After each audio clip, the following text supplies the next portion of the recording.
এর জন্য অবশ্যই গরু এই 10টা স্টেপ সম্পর্কে তো স্টেপ তাহলে ঘাস তাহলে ঘাস সেগুলো আছে সেগুলো ক্রিম থেকে জাল করে ঘি তৈরি হয়ে এগুলো আমি লিখছি না না না হবে না আমি বলবো ইয়েস ঠিক আছে ইয়েস তারপরে অ্যান্টিবায়োটিক মুক্ত গরু অর্থাৎ যে গরুর দুধ থেকে তৈরি এটা যদি না করে আমরা এটা পাচ্ছি পুরো হয়ে গেল গরু কি লাগবে স্যার গরু গরু অথবা যাদের ডায়াবেটিস নেই ডায়াবেটিস হওয়ার ভূমিকা কিন্তু বেড়ে যায় এছাড়া আর হেলথের সাথে এটা ভালো করে আপনি এটা পাচ্ছেন না হলে কাস্টমার মানে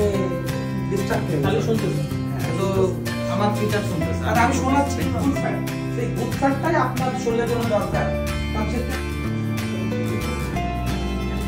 যদি আমরা কন্টিনিউয়াসলি তেলে প্রসেস করা খাবারগুলো খাই তাহলে কিন্তু আমাদের কোনো সেই ভিটামিন যেমন মাসকলাই খাওয়াচ্ছি আর ক্যালসিয়াম খাওয়াচ্ছি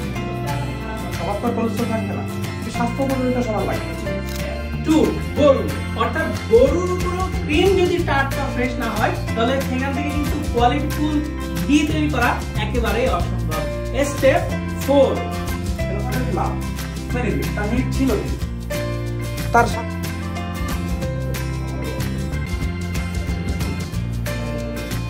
প্রাকৃতিক খাবার একটা জাল